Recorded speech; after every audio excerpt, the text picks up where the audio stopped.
에 나오는 이 요시야 왕, 바로 므낫세의 손자입니다. 므낫세 왕, 우리가 지난 수요일에 보았죠.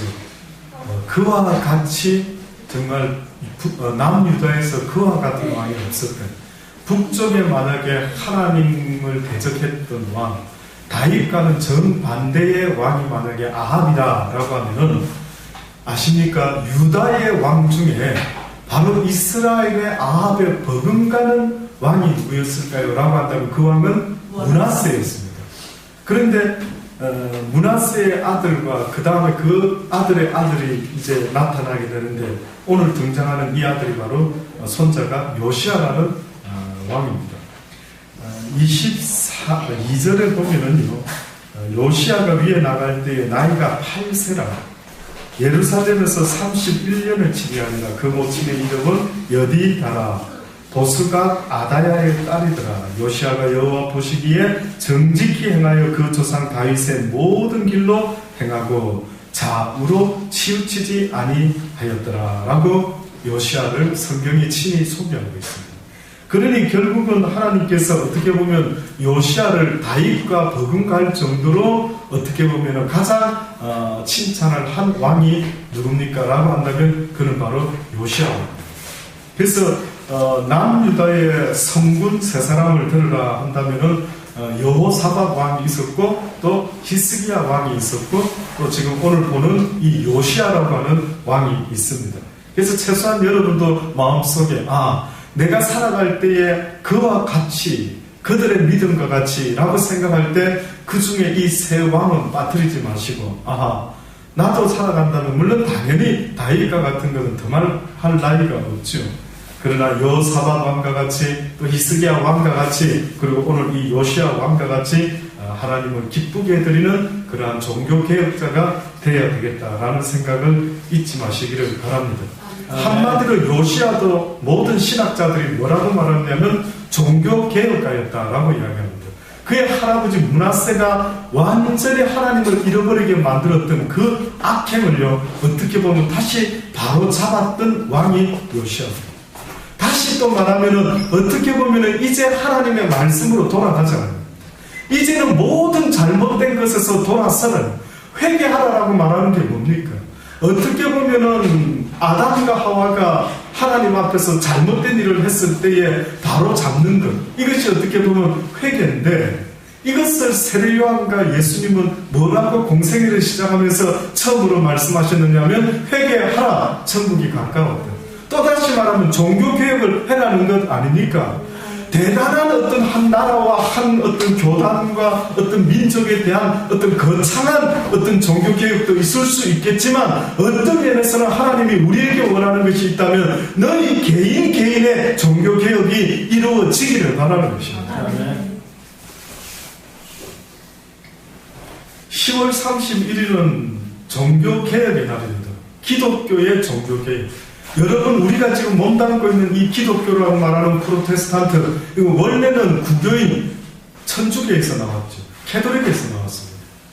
어느 날 캐톨릭이라는 이 하나님을 섬기는 교회가 어느 순간에 어느 정도로 타락을 하다 보니까 어느 한 신부가 나타나게 됐는데, 그 사람이 여러분 들어보셨는지 모르지만 마틴 루터라는 한 사람이 나타납니다. 그 시대의 교황의 파워는 어마어마합니다. 한마디로 왕의 파워와 맞먹는 힘, 권세를 가진 사람이 교황이었습니다. 그런데 한 일개 신부에 불과했던 마틴 루터라는 사람이 어느 날 1519년에 종교개혁을 하기 시작하는데, 특별히 대단하게 오늘과 같이 비밀리에 사람을 모아가지고 우리가 디데이를 정해서 종교개혁을 합시다 이렇게 한 게 아닌 것 같습니다. 단지 그가 했던 것은 이거는 아니다, 성경에 이런 이야기는 없다, 이건 뭔가 잘못된 것 같다. 그래서 우리가 잘 아는 비텐베르그 성이라고 하는 교회 문에다가 95개 조항의 그 반박문을 쓰게 되죠. 뭐가 지금 잘못되고 있는지를 루터가 쓰게 됩니다. 그 시점에 특히 어떤 일이 계기가 되었느냐 하면 한마디로 말하면 면죄부라고 하는 말이 생기기 시작했습니다.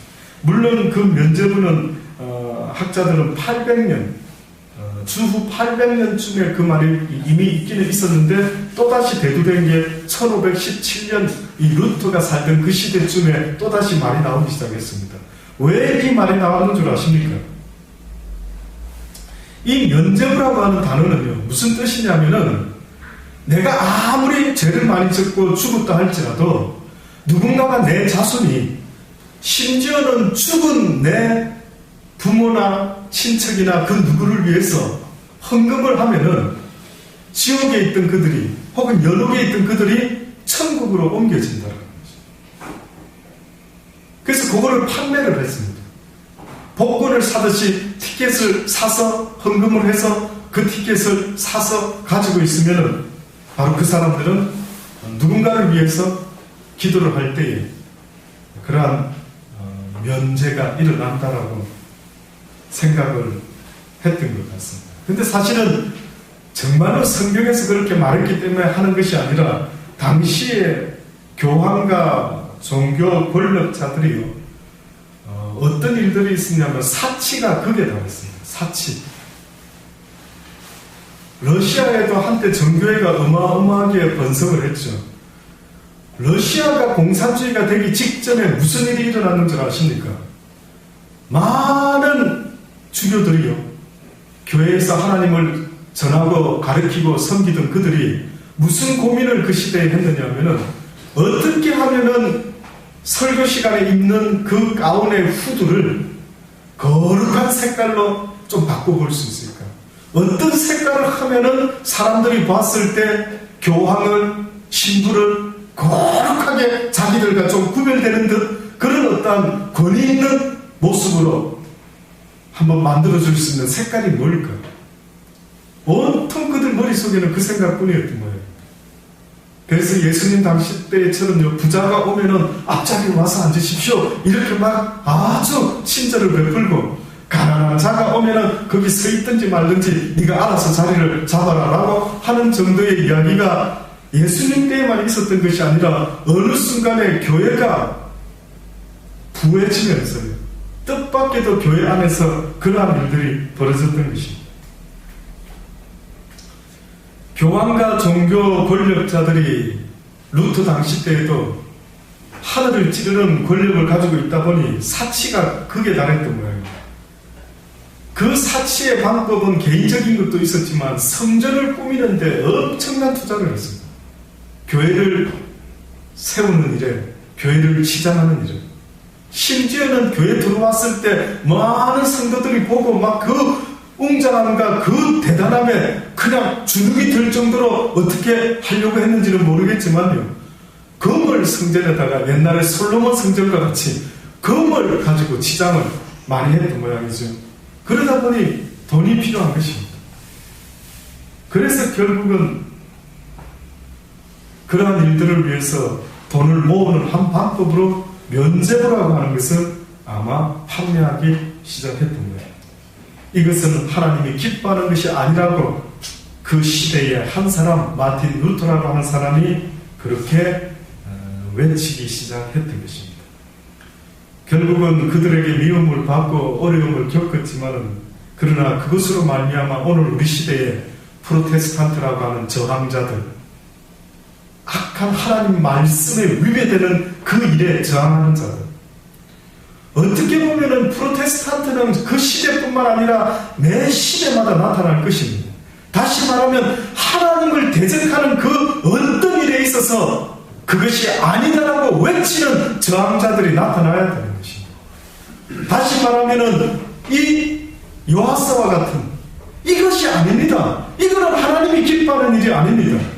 그가 어느 날 대제사장 hil기야라는 자가 성전에서 자기들의 조상의 조상들이 하나님의 말씀을 간직하고 전해 내려오던 하나님의 책을 발견하죠. 그래서 요시야가 보니까 깜짝 놀란 것입니다. 와, 우리 민족이 이렇게 어렵고 힘들고 주변의 나라들에게 이렇게 고통을 당하고 망하게 되었던 이유가 다 여기에 있었구나. 그 이유를 살펴보니 어려우니까 무슨 이유였습니까?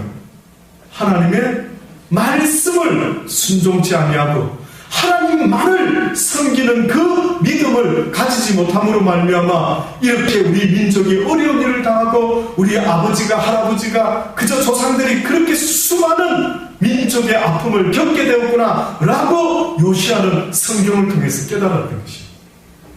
그래서 명령했던 것입니다. 오늘 읽었던 이 이야기가 바로 그 이야기입니다. 왕이 대제사장 hil기야와 모든 버금가는 제사장들과 문을 지키는 자들에게 명하여 바알과 아세라와 하늘에 이룰 성신을 위하여 만든 모든 기명을 여호와의 전에서 내어다가 예루살렘 바깥 기드론 밭에서 불 사르고 그 죄를 베델로 가서 가라라고 그렇게 말합니다. 자기 할아버지 때에 세웠던 모든 것들을 완전히 남김없이 하는데 어느 정도냐면 한마디로 철저하게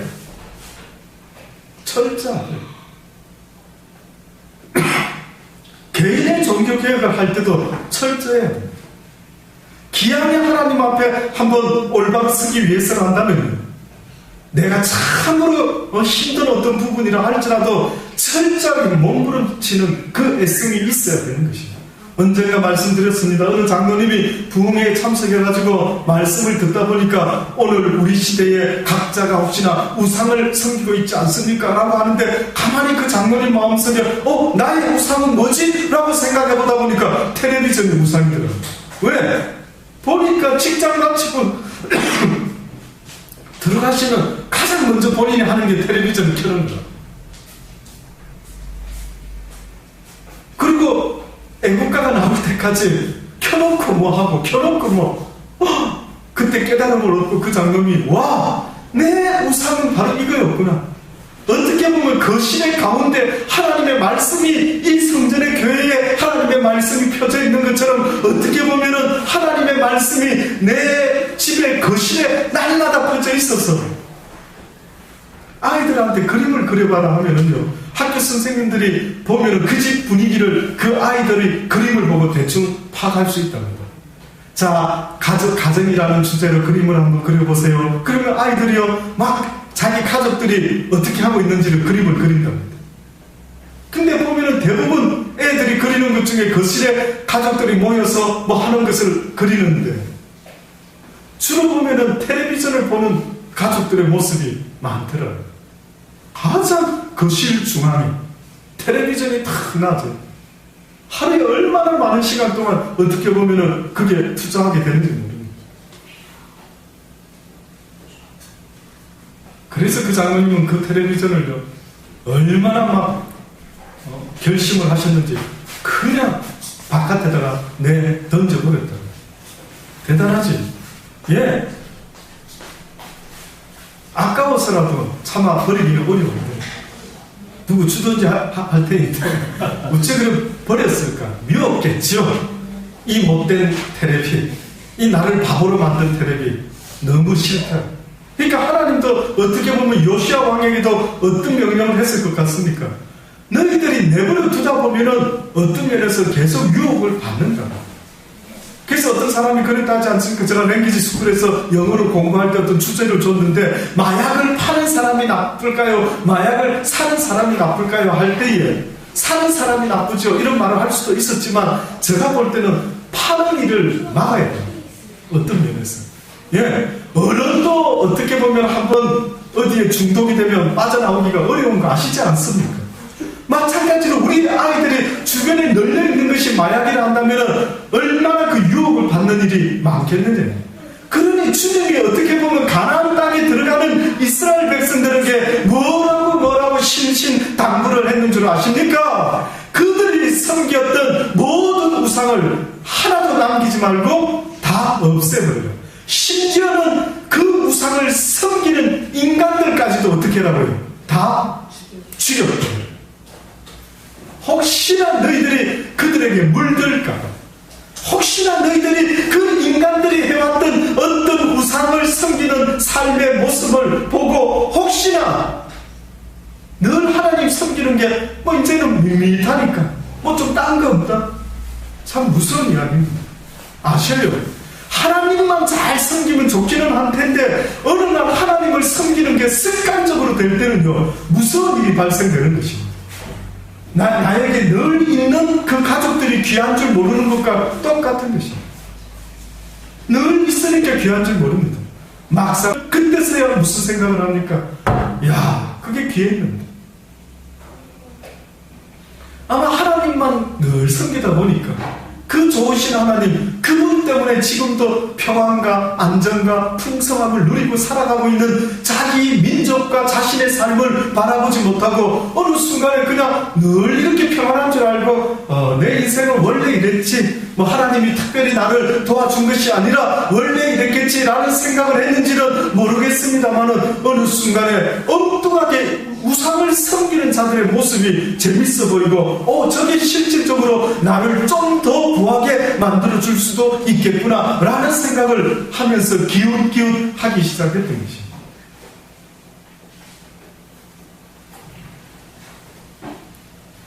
그러니 저도 어느 때는요, 하나님을 섬기다 보면 어떤 마음이 생기냐면 자연 속에서 살고 싶다.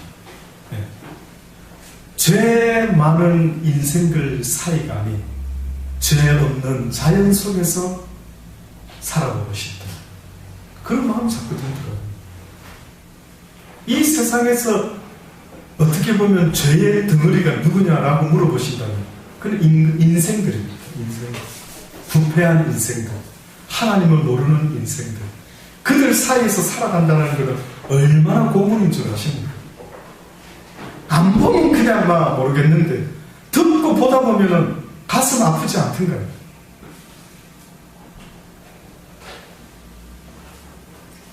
그래서 롯이라고 하는 사람들, 소돔과 고모라 성에 들어가 살지 않았겠습니까? 그런데 자기 삼촌 아브라함과 같이 그렇게 어떻게 보면 하나님의 역사를 보았던 그 롯이 어느 날 아브라함을 떠나가지고 그가 요단들 그 비옥한 땅에 살다가 어느 순간에 도시로 관심을 갖고 그 당시 때 소돔과 고모라는 그 도시로 기웃기웃하면서 들어가기 시작합니다. 그래서 거기 들어가서 살기 시작하는데 어느 날 그의 생각이 어느 정도로 영향을 받는 줄 아십니까? 천사가 그들을 찾아왔을 때에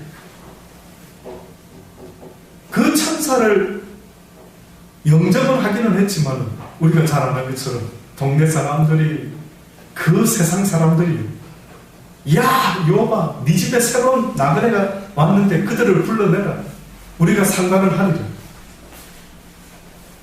딸이 있는데, 남자를 알지 못하는 딸이 있는데 줄 테니까 내 집에 온 이 사람들을 건드리지 말아라.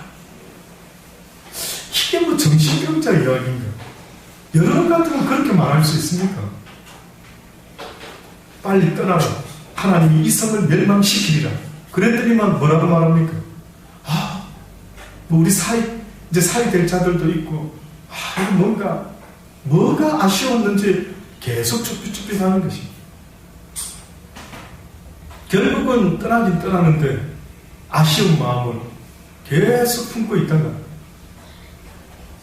천사여, 당신이 가라는 곳은 너무 먼데 가까운 그냥 소알이라는 섬 정도에 그냥 가고 싶습니다. 무슨 이야기입니까?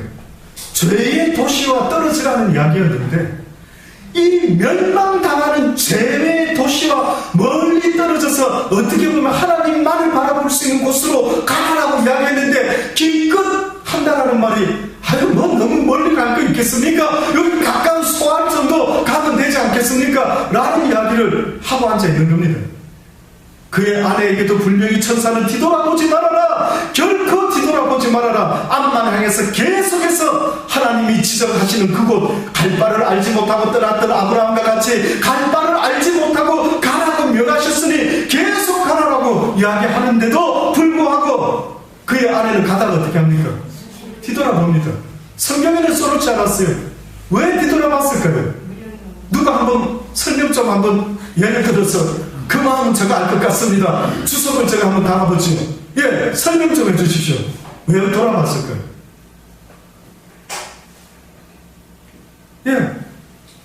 뭔가 그 아쉬움이, 미련이 남았죠. 가만히 구체적으로 좀 더 무슨 미련이 남았을까요? 세상의 달콤한 맛이. 그곳에 뭐가 있었기 때문입니까? 죄가 있었어요. 예, 자기의 인생에 어떻게 보면은 모든 재미와 모든 재산과 모아놓은 것과 모든 것 그 다 어디에 있었습니까? 예, 그거 다 있었죠. 천사가 빨리 뛰어나가려 했는데 여러 번 생각할 때 롯과 그의 아내와 그 두 딸이 등에다가 엄청난 보찜으로 보석은 다 챙겨서 들고 나갔더라. 과연 그런 상황이었을까요? 거의 도스리라고 봅니다. 거의 다 도스리라고 봅니다. 그러니까 그 여자된 입장에서 그 아내된 입장에서 어떻게 보면은 내가 살던 살림살이 거기에 다 있을 텐데 있는데 저걸 다 두고 가다니 정말 저게 망하는 거야? 혹시 아닌 거 아니야? 아까운데 어째 이런저런 생각 속에 어떻게 보면 그것을 다시 돌아봤던 거 아니에요. 시골에 가서 살아봐라 하는 사람들 중에 그렇게 살고 싶어도 잘 안 되는 사람은 재미없어서 심심했어. 이 오락거리가 이 도시에 다 있는데 어떤 한국 사람들은 호주에 와서 살아라 하면 유학생으로 왔다가도 살아라 하면 못 살고 얼마 못 갑니다. 그 중에 이유가 뭔지 아십니까? 재미없답니다. 자연은 좋은데 뭔가 한국에서 즐기는 재미가 있어야 되는데 아마 그 재미가 뭔지는 모르겠지만 재미가 없더라고요. 결국은 신앙생활이라고 하는 것은요, 세상과는 반대입니다. 그래서 성경에 뭐라 말합니까? 세상을 사랑하는 자는 여호와를 미워하는 자와 똑같아요. 세상을 사랑하면서 여호와를 사랑한다고 거짓말하는 자들아, 너희 스스로를 속이고 있구나. 어디서 그런 말을 하느냐? 세상과 짝하는 여자들이여, 너희가 세상과 법되는 것이 여호와 하나님과 원수된다라는 사실을 왜 알지 못하느냐? 그래서 세상 물건이나 세상 것에 그냥 적당히 그저 누구 줘도 아깝지 않을 정도의 물건만 사라 이겁니다. 가다가 누군가가 가난한 자, 헐벗은 자가 어이구 밥 좀 주세요, 물 좀 주세요, 추워, 옷 좀 주세요 할 때에 벗어 줄 만한 것을 사라는 이야기 아니겠습니까? 그래서 저는 새 거 사는 거, 비싼 거 별로 안 좋아합니다. 저도 부담 없는 거. 왠지 모르게 어느 순간부터 그런 생각도 들더라고요.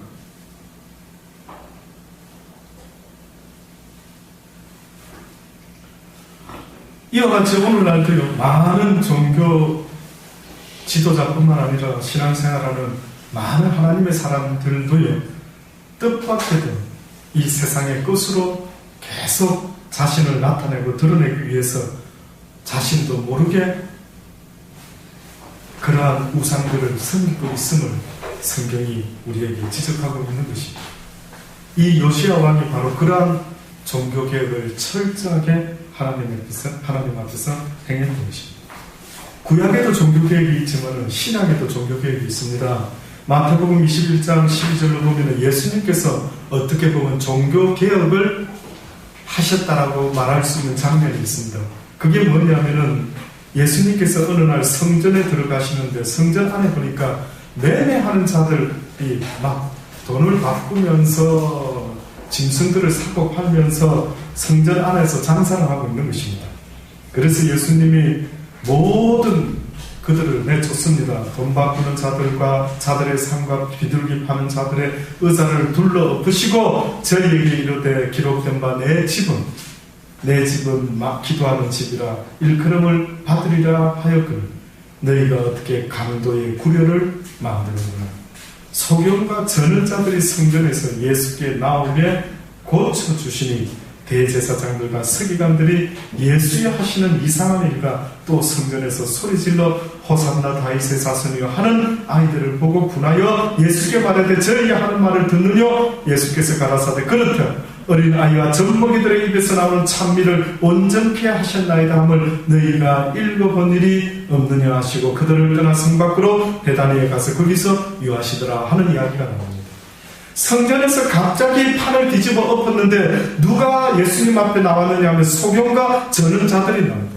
다시 말하면 성전에서는 만민이 기도하는 집이요, 그 기도의 결과로 아픈 자들이 낫기도 하고 뛰기도 하는 이런 하나님의 역사가 나타나는 장소가 되어야 되는데, 어느 순간에 교회라는 것이 기도하며 하나님의 성령의 역사가 임재하는 그러한 장소가 아니라 물건을 사고 파는, 그저 재물을 하나님께 바친다라고 하는 그 외식적인 삶의 종교 행위의 모습이 얼마나 삶의 중심으로 되고 말았는지, 아예 성전이 그냥 재물을 사고 파는 그런 장사판이 되고 말았던 것입니다. 말은 주의 이름이다 했죠. 다시 말해서 목적은 선하다. 왜? 하나님께 재물을 바치기 위함이다. 목적은 선한데 그 방법이 잘못된 것입니다. 오늘 우리 시대에도 많은 사람들이 선한 목적만 두면은 교회 안에서 무슨 일이든 해도 되는 줄로 알고 있지만은요, 교회 안에서 해야 될 일이 있고 교회 밖에서 해야 될 일이 분명히 있다는 사실을 한번 생각해 보시기를 바랍니다. 아멘. 교회 안이라고 하는 것은 오직 만민이 기도하는 집이라는 겁니다. 다시 말하면 오직 하나님의 말씀만이 전파되어야 되고, 오직 그 말씀을 듣고 하나님의 뜻을 깨닫고 하나님이 기뻐하는 기도를 할 수 있는, 그래서 하나님의 뜻이 온 땅으로 전파될 수 있는 만민이 하나님의 뜻을 깨닫고 기도하는 장소가 되어야 된다라고 성경이 엄히 선포하고 있는 것입니다. 아멘. 그 외에 어떤 것도 우선순위가 되었으면 안 됩니다. 그래서 가끔씩 저는요, 어느 날 예배 시간에 호주에서도 그랬지만 식사 준비를 할 수 없이 하지 않습니까? 우리야 뭐 성전 안에서 다 부엌에. 근데 어느 때는 막 너무 맛있는 냄새가 막 나면은 참 괴롭더라고요. 괴롭지 않습니까? 교회 와서 하나님 앞에 기도하고 말씀만 들어야 되는 이런 장소가 되어야 되는데, 뜻밖의 별거 아닌, 어떻게 보면 당연한 듯한 바로 붙어있는 그저 교회가 적다 보니 당연히 그냥 옆에서 점심을 준비하는 거 당연한 것 같은데, 어느 때는 그 냄새까지도 하나님 앞에 송구스러운 마음이 들 때가 있더라고요. 이 순간에 말씀에 집중해야 되는데, 이 순간에 하나님의 말씀만을 전해야 되는 시간인데 라는 생각을 할 때 여러분도 참고를 한번 하십시오. 별거 아닌 것 같지만 오직 예배를 정성껏 준비한다는 게 뭐겠습니까? 그래서 미리 와서 가스 히터라도 켜놓는다면 혹시나 가스 냄새가 나면 좀 환기도 미리 딱 시켜놓고요. 그것이 예배를 준비하는 자의 마음 자세 아니겠습니까? 그러니 하나님의 성전이라는 것은 바로 하나님 앞에서 모든 백성들이 모여 그분의 말씀을 귀담아 듣는 그런 귀한 시간, 그리고 하나님께 하나님의 소원을 우리의 소원으로 삼는 그 기도의 시간인데도 불구하고 많은 사람들이 그러지 못하는 것을 보고 얼마나 가슴이 아프셨는지, 예수님이 그냥 성전에서 폭력 아닌 폭력을 휘두르신 것입니다. 고린도전서 6장 19절로부터 말씀해 보면, 너희 몸은 너희가 하나님께로부터 받은 바 너희 가운데 계신 성령의 전인 줄을 알지 못하느냐. 눈에 보여지는 유형의 성전만이 성전이 아니라 너희 육신 자체도 하나님께로부터 받은 성령이 거하셔야 되는 성전인 것을 왜 알지 못하느냐. 성전이 성전된다라고 하는 것은 그곳에 무엇이 있기 때문입니까?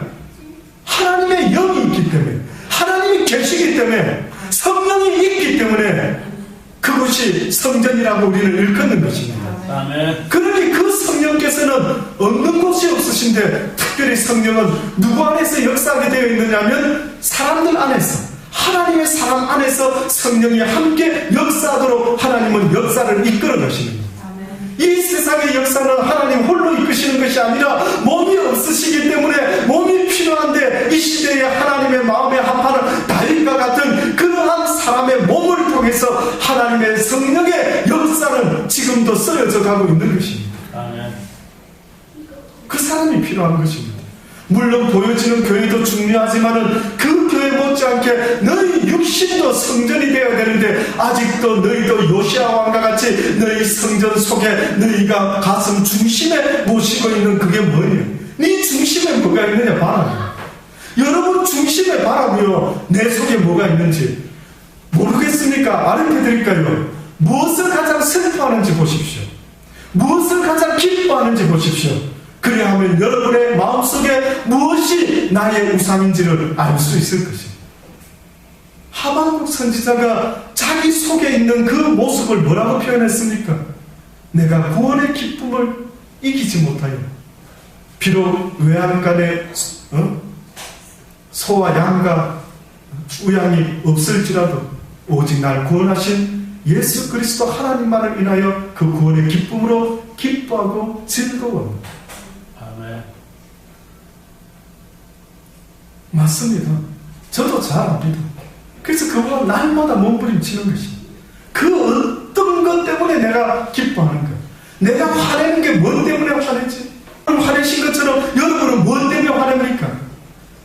예수님은 다른 것 때문에 화낸 것이 아닙니다. 하나님 영광 받으실 그 귀하신 하나님, 그 전능자, 모든 피조 세계를 지으신 창조주, 당연히 이 땅에서 모든 인생의 영광을 받기에 조금도 부족함이 없는 그분의 이름이, 그분의 성전이 오염되는 것을 보고 화가 났던 것입니다. 여러분은 오늘 이 시대를 보고 혹시 그런 비슷한 의분을 가져보신 적 있으십니까? 그런 애통함을 가져보신 적이 있습니까? 무엇 때문에 애통해 하십니까? 내 영혼을 통하여 내 영혼과 이 땅의 모든, 이사야 선지자가 바로 그랬습니다. 그가 하나님의 성전에서 부러지졌을 때에, 크고 비밀한 일을 보게 되었을 때에 그가 뭐라고 말했는지 아십니까? 망하게 되었도다. 나 이사야여, 하나님 나 이사야가 망하게 되었다. 이 제일 많은 백성들 가운데 내가 지금 하나님을 보게 됩니다. 어찌하면 좋습니까? 나를 긍휼히 여겨주셨습니다. 그 마음을 보시고 하나님이 제단 숯불로 이사야의 입술에 대니 그가 깨끗게 되었더라라고 성경이 말하지 않습니다. 그러고 나니 하나님이 그에게 어떤 미션을 줍니까? 아들아, 나는 이 어두운 세상에 이들에게 빛을 주기 원합니다. 나의 말을 전해주기를 원합니다. 누가 나를 위해서 저들에게 갈 수 있을까? 그때 그 이야기를 들은 이사야가 뭐라 이야기합니까? 주여, 내가 여기 있사오니 나를 보내소서. 나를 보내소서. 결국은 저와 여러분이 하나님 앞에 쓰임받을 수 있다는 것은 결국은 이 어두운 세상 가운데 내 영혼과 내 이웃의 영혼들을 위해서 애통해 할 줄 아는 그 마음을 가지지 못하면 결단코 하나님의 일을 할 수가 없는 것입니다. 아멘. 여러분의 슬픔이 바로 주의 말씀을 알지 못함으로 죽어가는 그들을 향한 애통함이 있어지기를 바랍니다. 너희는 사도들과 선지자들의 터 위에 세우심을 입은 자라. 그들이 너희들에게 예수 그리스도를 전함으로 말미암아 예수 그리스도를 믿는 믿음의 고백 위에 너희들이 세우심을 입은 자니 그리스도 예수께서 친히 모퉁이의 돌이 되셨느니라. 그의 안에서 건물마다 서로 연결하여 주 안에서 성전이 되어가고 너희도 성령 안에서 하나님의 거하실 처소가 되기 위하여 예수 안에서 함께 지어져 가야만 하느니라. 아멘. 지어져 가야 된다. 완공되어야만 된다. 완공이 되지 못하고 아직도 합치다가 많은 인생이 되지만 날마다 주의 말씀으로 네 속에 하나님의 성령이 함께 할 수 있는 성령의 정으로 지어져 가기를 내가 소원하오니 사랑하는 자들아, 그 성전은 말로만 짓는 것이 아니라 고난 가운데 나를 바라보는 그 믿음으로 말미암아 지어져 간다는 사실을 잊지 말아라. 그래서 너희들에게 고난이 유익이라고 말을 했던 것이라. 뜻밖에도 그 고난 가운데 믿음의 벽돌로 지을 수 있는 유일한 성전이 있는데 그것이 바로 하나님이 지금 우리에게 말씀하는 우리 육신 안에 있는 하나님의 성령이 거하기를 원하는 그 성전이라는 것입니다.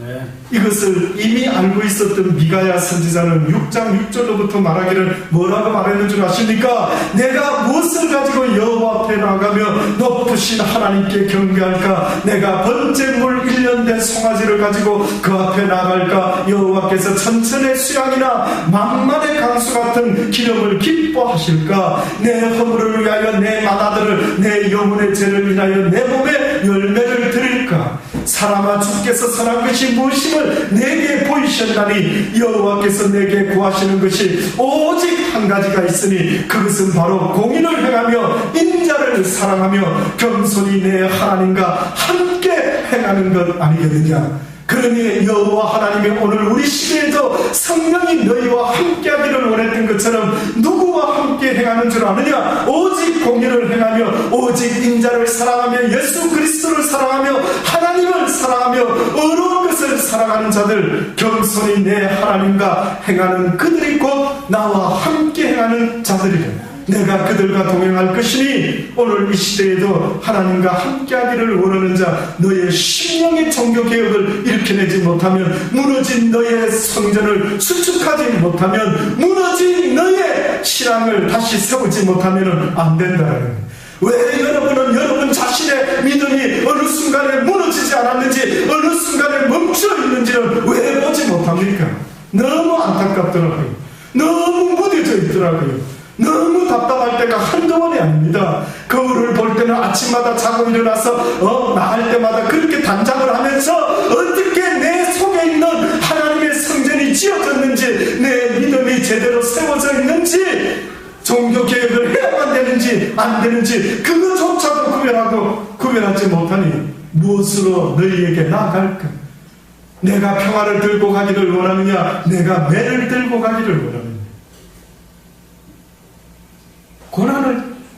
어리석은 고난을 당기 전에 결국은 깨닫는 자, 그가 하나님 앞에서 무너진 자신의 모든 믿음의 성전을 틀을 다시 수축할 수 있는, 다시 세워나갈 수 있는 그러한 자들이 될 수 있기를 간절히 주의 이름으로 축원합니다.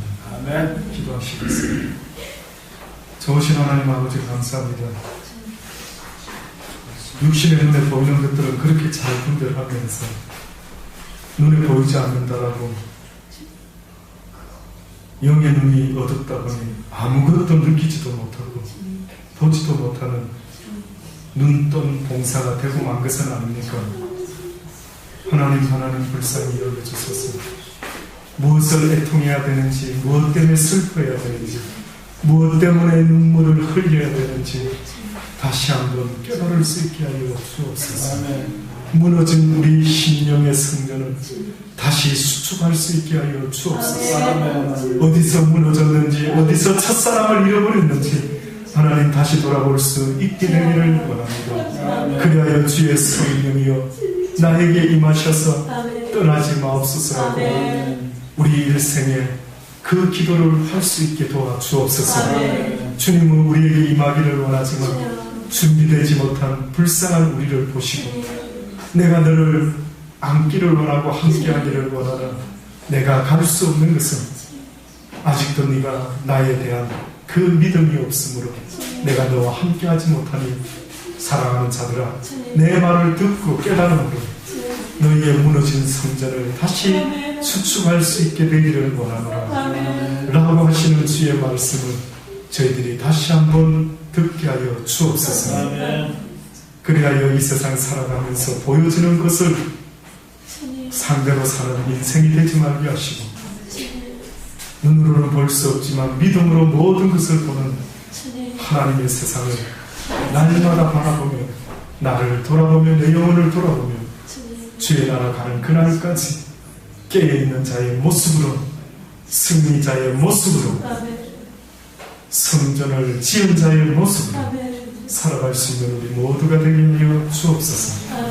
예수님의 이름으로 감사하며 기도드리옵나이다. 아멘.